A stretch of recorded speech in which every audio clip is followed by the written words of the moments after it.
Hello, everybody, and welcome to the Steel City Insider podcast. I am one of your hosts, Jeremy Ritz, alongside publisher of Steel City Insider, Jim Wexel. And today we welcome Mike Prisuta to the show. And before we get into today's show, we want to take a moment to honor and pay tribute to a great man, our great friend, and Steelers legend, Craig Wolfley.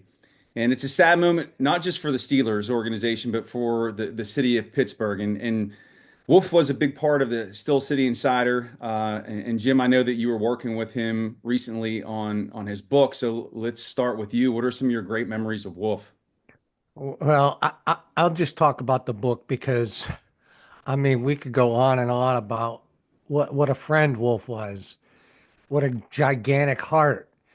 Uh, but it's all the same, and anybody who's met Wolf knows that. And uh, it didn't you didn't have to write a book with him to know him. I'm no expert on Wolfley. Anybody that's known him for a minute knows him just as well as I do.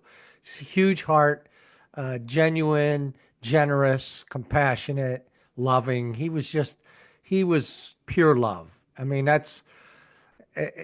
people say, uh, follow Jesus. Well, he was like Jesus. I mean, that pure love that's what it all was. He wasn't just a judgmental, religious, um, he wasn't telling you how to act. He was just full of love. I feel like we should have a blank square there for him today because he was a part of this show so often. But I've done six books. This was my seventh, and the publisher called me today, stepping up. They may do it quickly. But anyway, this was the seventh, and I always push into March to get those deadline pushed into the middle of March because um, the season ends in the middle of January, and that's when I start. You know, I'm a journalist. I'm what's wait till the last minute kind of guy. So I called Wolf January 15th. I said, "All right, Wolf, we got to start, man. We got a lot of work to do." And he goes, "Well, didn't you get my chapters?" I go, "Yeah, you sent some stuff. Well, they were chapters?" He goes, "Yeah, I sent a bunch." I went and looked. There was 15 chapters. And I started reading through it. I'm like, "This is good stuff. I don't have to do any work. I just have to, put some periods on, capitalize a word here and there." And so he's telling it all. And I get done with that, and I'm like, I want more. This is easy work. And I wrote to him and no response. And I noticed he wasn't on the radio. It was when he first got sick. It was only like a month, 5 weeks or something. He was sick for the last couple of weeks of his locker room show in the locker room. And so Faith sent me. She's found a bunch of chapters, and she said Craig's not feeling good. We we're getting into more tests, and he's got to go to the hospital and things like that. Wow.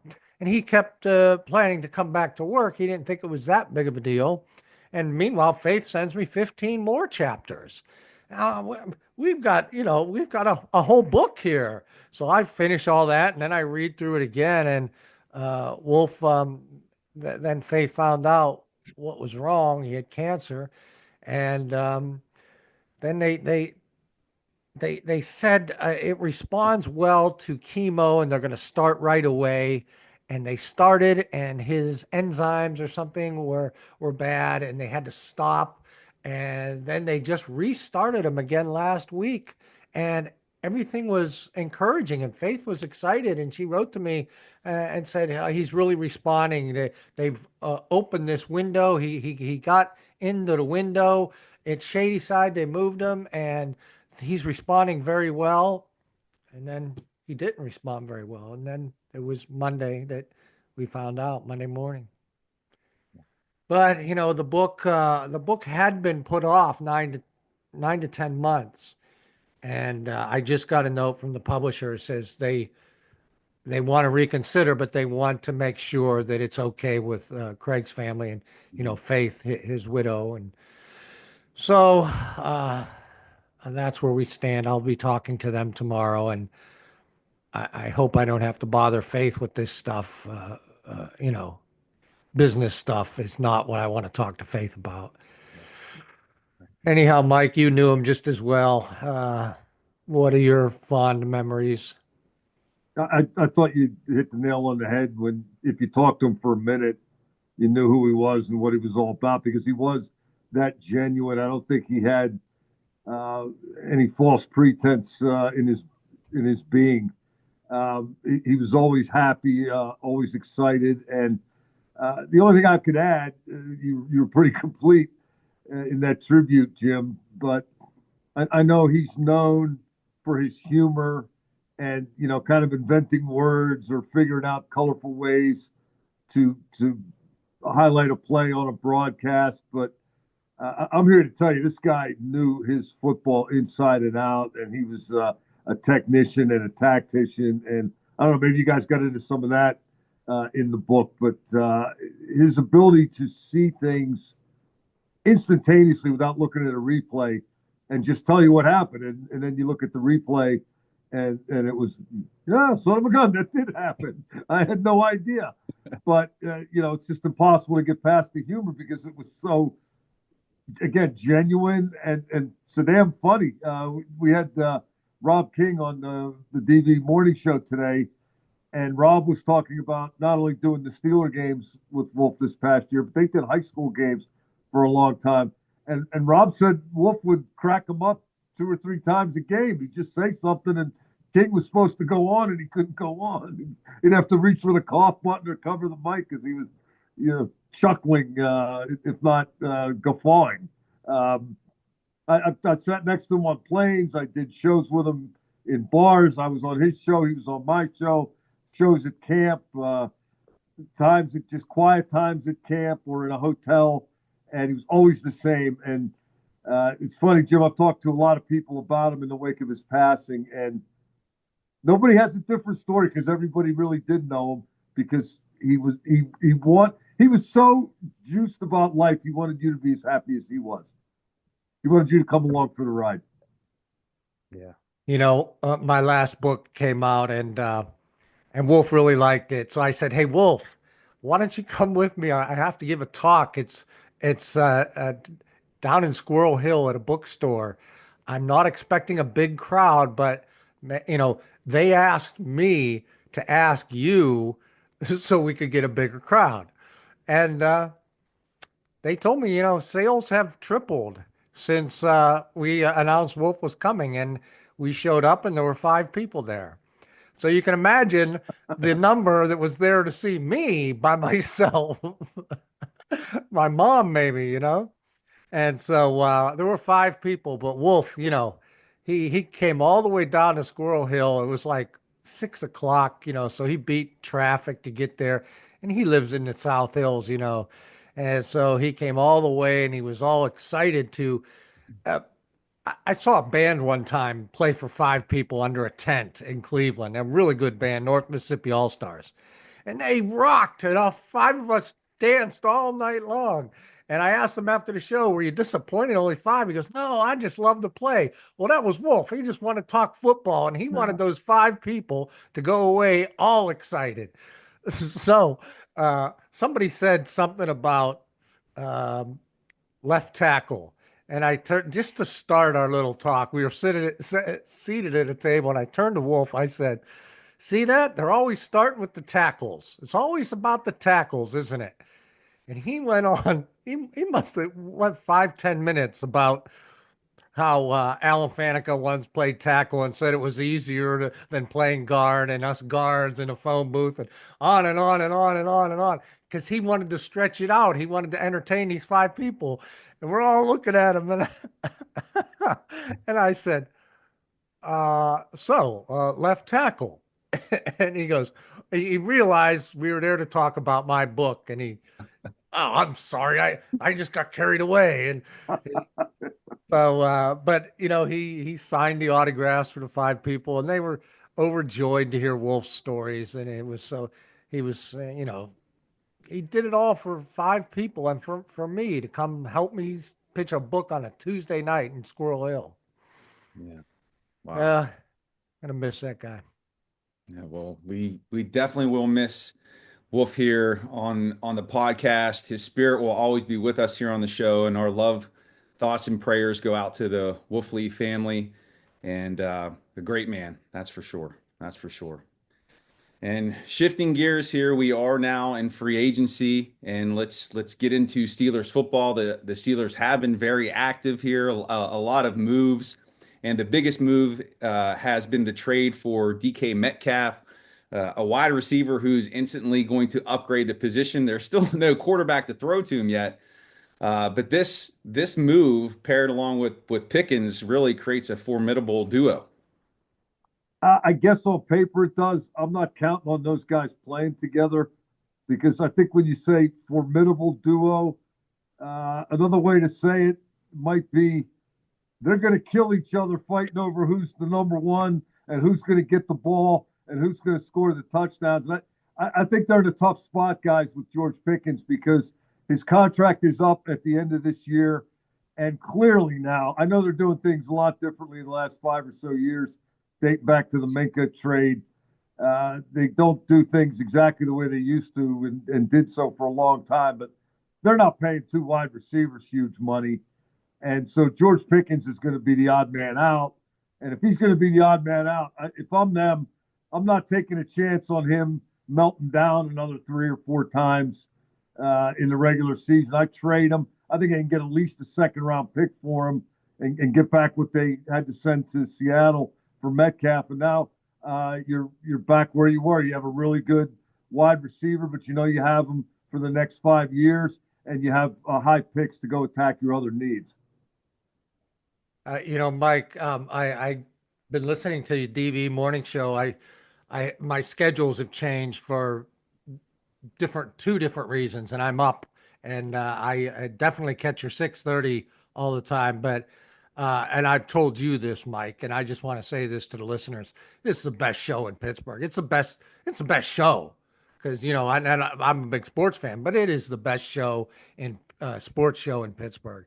Appreciate So it. kudos to you, and you're surrounded by sporty people. I mean, Bauman's a cynic and a critic and hilarious and gets everything about sports. You bring all the facts, and Crawford's outstanding, Abby's outstanding. So I really enjoy it. And I was listening to your takes on the free agents, and I'm thinking, man, I agree with everything. This isn't going to be much of a podcast if we sit here and agree. But that's the one thing I don't agree with you on is the future with Pickens. I don't think they're going to extend him, but I don't think they can trade him. I don't think there's any interest around the league. And you see what receivers or what any position at this point before the draft, you don't get anything before the draft. What did you get for Antonio? Did they get a third for Antonio? I can't remember. But I know Santonio was a 5th or a 6th, and Deebo Samuel was a 5th. And the only team giving away seconds are the Pittsburgh Steelers after last year's debacle at wide receiver. They're determined to make that trade go through. So they gave a second, and even they got a 6th back. By any chance, if that was their low 7th pick or their good 7th pick? By no chance do I know. Okay. But so they got a little back, and I really don't see Pickens getting a second. I mean, his reputation's really bad around the league as is. I was talking to some people at the Combine. The other teams, it's not like only Pittsburgh knows this guy's a jackass. True, but it only takes one. Well, it only takes one, right? You get mesmerized by the tape, and you start thinking you can change him. It's like marrying a woman who's been divorced already. You think, well, yeah, it was a problem last time, but it won't be with me. Well, I just can't see it. So I just figure they're going to let him try to prove his worth, play that last year, squeeze the max out of him, and then let him go and get I don't know, a 4th-round comp pick for him the following year. I just can't see the trade happening right now, especially they need so much still. I know what you're saying. You get a second back, and you can draft. Maybe you can draft a quarterback instead of drafting Dart with the first round pick, and then being stuck without your defensive lineman. Yeah, maybe if they can trade Pickens, then you can sign Cooper Kupp or somebody like that, and not waste a draft pick on supplementing wide receiver, and then maybe now you're on to something. Okay, I can buy into that for sure. Yeah. So anyway, the rest of free agency, Mike. Jeremy. Jeremy, you. Oh, I was going to ask you about something with Wolf, and we're past that. But go ahead, get into your free agency, Jeremy. Yeah, so it's nice to have a big-bodied, physical, combat catch receiver to catch the ball, but we still don't have a quarterback yet. And Justin Fields signing with the Jets. Heard rumors of Daniel Jones to the Steelers. He signed with the Colts. Rumors that they made an offer to Sam Darnold, and now it's being reported that Aaron Rodgers is a possibility. Russell Wilson is still an option. How do you guys see this playing out with the quarterback who's going to throw to Metcalf? Wow. Let me answer that this way. I was hoping it was going to play out that Justin Fields was their guy. Not that I'm sold on him, but I thought there was some modicum of potential upside. I don't know. I can't put a percentage on what it might be for him to realize it, but if I was running a show, I would have brought him back and then steered into the skid. If he's having a hard time reading defenses, I tell him, all right, drop back. If the first read's not there, take off and use your 1,000-yard legs, which for some reason the Steelers seem determined not to use. They brought in probably the second best running quarterback in the league, and then they didn't run him. Thought that was an interesting strategy, Cotton, and it didn't really play out for them as well as it otherwise might have. But Wilson and Rodgers, I have doubts that either one of those guys can A, survive the entirety of the season, or B, be playing well at the end of the season. But they could probably do what they did last year with Wilson. Maybe you're better at wide receiver, that helps. Maybe you get a little better on defense, and that helps tilt a couple of games. But just going into last year, I was maybe talking myself into, hey, this could work with Russell Wilson. If this happens and this happens, they could be a really good team. I kind of feel, it's early in the process, but I kind of feel, at least right now, as we're speaking, that another non-losing season's the ceiling. It really is. This might be the most disappointing free agency. I know it's only been, 2 days? And really, it hasn't even started yet. But I think the bulk of the talent is gone. You're not excited about a special teams linebacker? Yeah, right. I know. Well, they did steal him from the Ravens, so there. This could be the most disappointing free agency season in Steelers history. It started in the mid '90s. They had Three River Stadium. They didn't have money, and they were worried about re-signing their own guys, and they lost a lot of talent through the mid '90s up, and it showed in '98, '99, and then you went into 2000. Kent Graham was signed. I thought that might be the quarterback situation this year with Justin Fields playing the role of Cordell Stewart and Danny Dimes Jones playing the role of Kent Graham, but they're not even going to get Cordell now. They just have Kent Graham, or if they end up with Kirk Cousins, that they will have an immobile Kent Graham. But then they in the early 2000s, Ferrier and Hardings, when they did have some extra money, they seemed to choose wisely. And then they had a franchise quarterback, and then they never had money. And it was always just maxed out, get some bargains. Now they have money, and they're still they're buying 34-year-old cornerbacks, no quarterback. They're compiling compensatory picks. Is that a plan? What they've done with that? Well, they're gonna have to spend that money eventually. Yeah. Throw Rogan's probably going to require a fair amount of it if they end up bringing him in. And then you got to give a whole bunch to TJ Watt, right? Because God forbid you trade a guy on the north side of 30 who has not led you to any Super Bowls in his career. I mean, don't get me wrong, I love T.J. Watt, all-time Steeler, but I don't know how you feel, Jim. I think the money these edge guys are getting is becoming it's exceeding the return.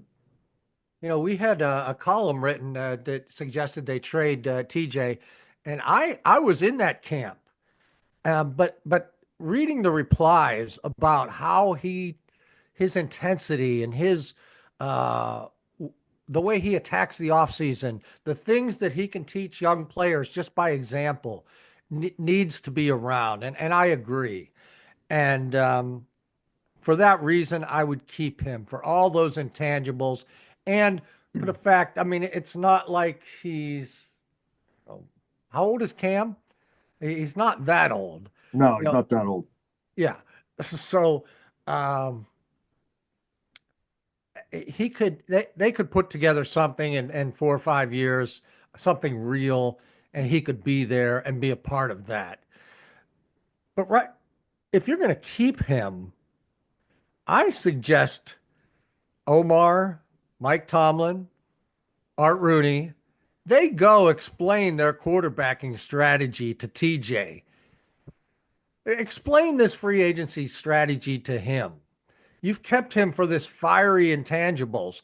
Now go tell him your quarterback plan. Why you're looking at a 41-year-old quarterback, or maybe Russ Wilson again.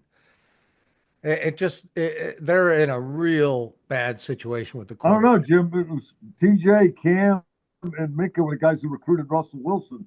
So maybe they want to keep them as far away from quarterback as they possibly can. Hey, you know, Russ was he was okay for that 6-1. He was good. Yeah, he's good enough.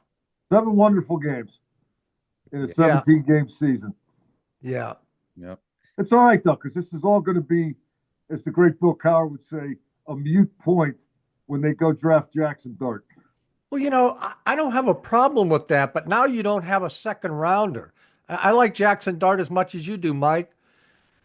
I don't know what's going on with his dad and his girlfriend, or somebody sent me a Pat McAfee clip. It was kind of grim. God, stop. Yeah. Okay, I'm glad you feel that way, because I sent it back and said, "What's this about?" That's the biggest reason I don't want Rodgers. Yeah. Well, yeah. Because of that annoyance. I mean, yeah. None of us need that in our lives.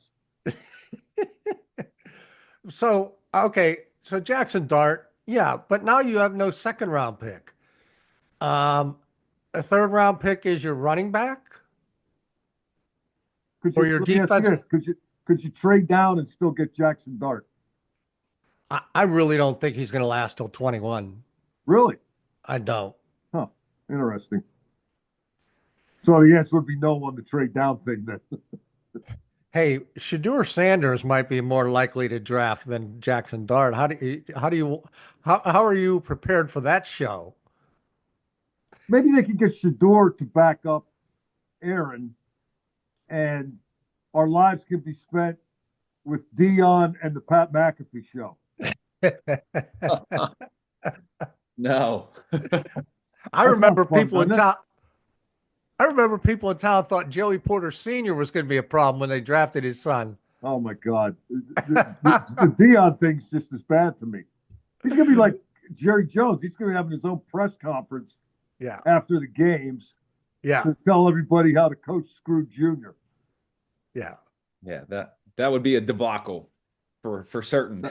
That is a perfect word, Jeremy. Yeah. Debacle.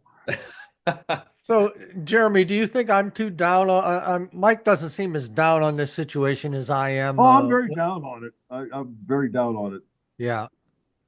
But then you look at all these quarterbacks. But if you notice, I'm wearing my March Madness hat, and it's here, and I watched Pitt this afternoon, and I'm going to watch Robert Morris tonight, and then next week is the week, it all starts again, and that energizes me every year. I love the tournament. Yeah. I know. Jim, if I could put my fan hat on for a second and just kind of express some of the sentiment from fellow fans that I've spoken to about this upcoming season, and I think it's kind of been echoed here, and I think you said it a little bit, but there's nothing to be excited about at this moment for the new Steelers season. There's not.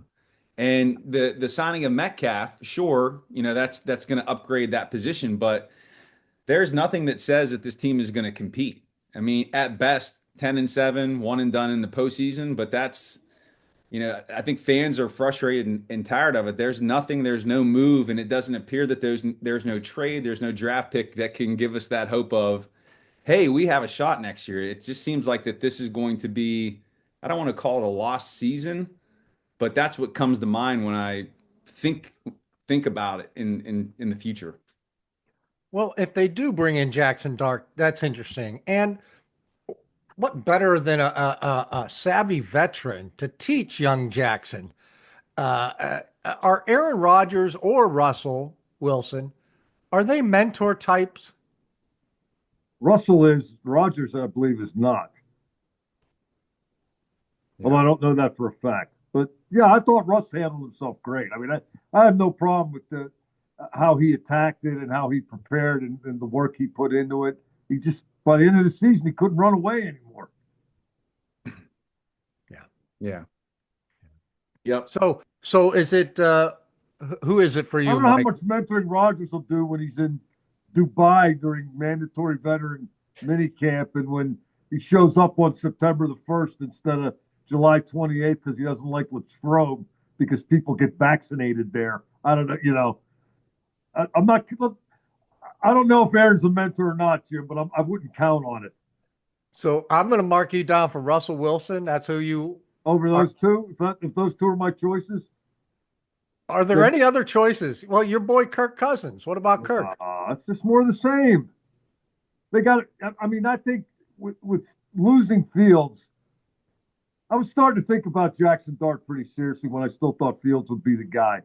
But I thought if you get Fields, he's 26, you let it play out for a full year this time, and then you reassess where you are. And then if you have to, you draft one the next year. And if not, you find Joe Flacco or somebody to back him up, and he has his 10-year career as your starter. But I think it's imperative now they draft a quarterback, and I think they have to keep doing that until they find the right one. I don't care. This year's class isn't as good as next year's is supposed to. Draft Jackson Dart. Yeah. If he ain't the guy, draft another one next. This is what happens when you miss on Kenny Pickett. Agreed. I agree. We had a nice picture of Michigan State. I don't know when they had state on the front of their jersey, some special uniform they wore with what's his name, Derek, the defensive lineman who went to Oregon. Derek Harmon. Yeah, and I really like him as the pick 21. What's your thoughts? I mean, you probably watched him a lot closer than me when he was an undergrad. Yeah, he was way better. He's a Detroit kid.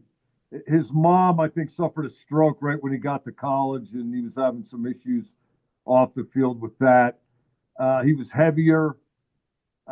He ended up transferring into a great situation, and he found his game. He got a little lighter. He got in a little better shape, better players, bigger stage, and he flourished. I think I'd take Nolan over him, but certainly I wouldn't be disappointed in him.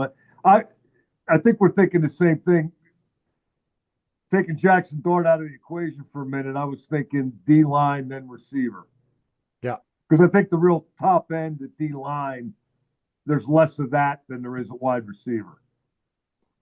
I think you had a chance in the second round at wide receiver. But I think now you got to go Jackson Dart. I hate to say it, but I really like him. I mean, I'm not like totally sold on him, but I think he's good enough that you got to take a shot and see if that's the answer.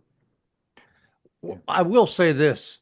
The Steelers interviewed him, and they were talking to, I'm sure they have, Mike Tomlin's friends with Monty Kiffin, and Lane Kiffin coached Jackson Dart for 3 years.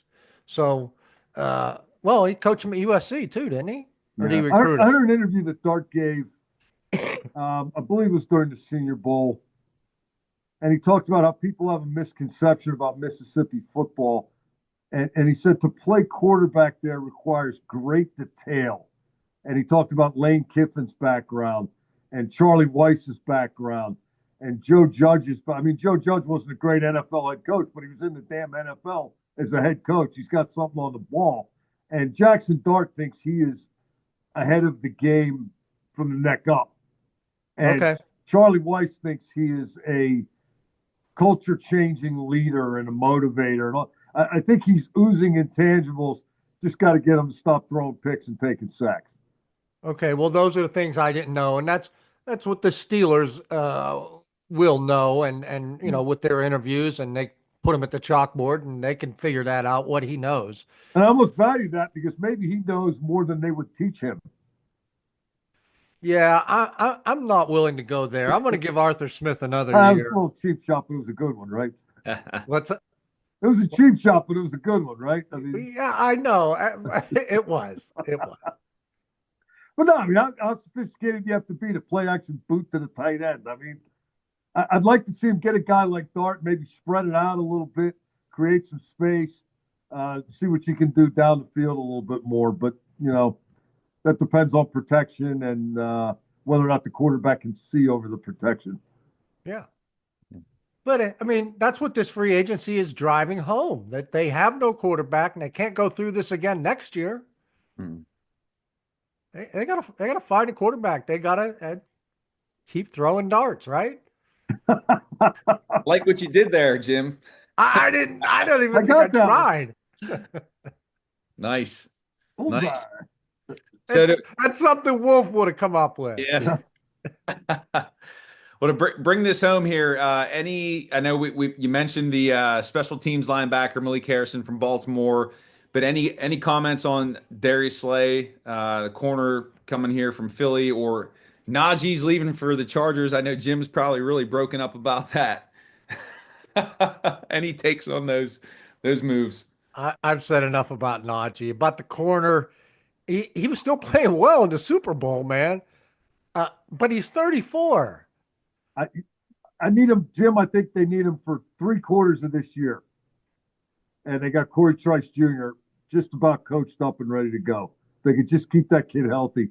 He's got does he have the press corner body and the physical skill set. That's the hope. Yeah. Yeah. So I'm not as concerned about that. And I do think they can. I'd go get. I think a lot of Cooper Kupp, and if he can be available on the open market without investing draft capital, he's a perfect fit for the Steelers because he blocks his ass off, and he's still a very good receiver. And then maybe Roman Wilson shows up this year. Maybe. Yeah. And about the Pickens thing, let me ask you. Excuse me. You can always get more value before the season. You can get more draft capital in return when you're giving a player away before the season. When you're doing it before the draft, the picks are more valuable than the player. After the draft, would you trade Pickens? Say they could only get a 4th rounder before the draft, that the Steelers say, nah, not worth it. But after the draft, they can get a 2nd. I would trade him before the season starts. You just want him gone. I don't think it's going to work. I'll say this for Najee Harris, and I was making a big show about him leaving a minute ago. And another one of our colleagues, after Najee left, put a thing on Twitter of a bunch of people shaking up bottles of champagne and spraying them because he was just so incredibly annoying to deal with. Who did that? As a media member? It was Joe Rutter. Nice. And he had "bye" on the top of it. I mean, hey, that's people don't want to hear our problems. No, I know. It's not all nice and easy. You got to go get your interviews how you get them. I won't miss trying to interview him and the constant conversation and the constant doubt. Hey, Najee, what time is it? Why, you want to know? You got a problem with the time? Like, you just couldn't. I at least could not have a conversation with that guy. Mm-hmm. Now I lost my train of thought. What were we talking about? With trading Pickens, and then you reverted to Najee. Were you going to go back to Pickens, trading him? You said you got to get rid of him. It's not going to work. Yeah, I don't see it because Najee at least I thought was professional, and I obviously he was pissed they didn't pick up his option and they didn't extend him, and he's been pissed about the offense pretty much ever since he's been here, not without good reason.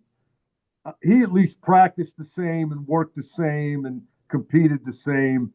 Hey, Pickens, you don't know if he's going to run his damn route or not. Yeah. And now you throw this impending departure into it, and he's not going to get his money, his extension. Is he going to put his talents on display for everybody else like a pro, or is he going to bitch and melt down and be a pain in the neck? Hey, one of our writers, Matt Steele, you guys would be high-fiving right now. He's been, promulgating the departure of Pickens for anything. He just wants him gone. And I think he's as talented as there is in the game. It's not that. It's just, the stuff last year, and then the Kansas City thing where he doesn't run the route and they end up throwing an interception in the end zone, and then he's the point man on the Hail Mary. Not that Hail Mary in Cleveland had much of a chance, but you're the guy that's supposed to tip it or catch it. Don't fight the quarterback. Like, do you not know this? What's he going to do next? I can't wait to find out. I hope he does it for the Bears.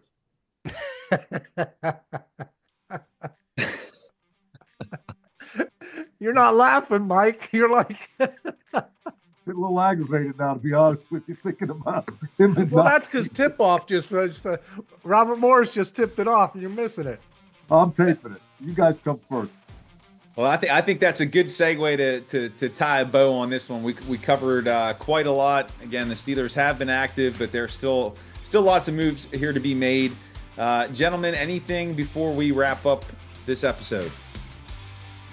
No, I just again, R.I.P. Wolf will be missed by all, but forgotten by none. Well said. Well said. That's a perfect way to end it. And we will see you back here next week or maybe the week after for another episode of the Steel City Insider podcast. Gentlemen, have a great week. See you, boys. Take care.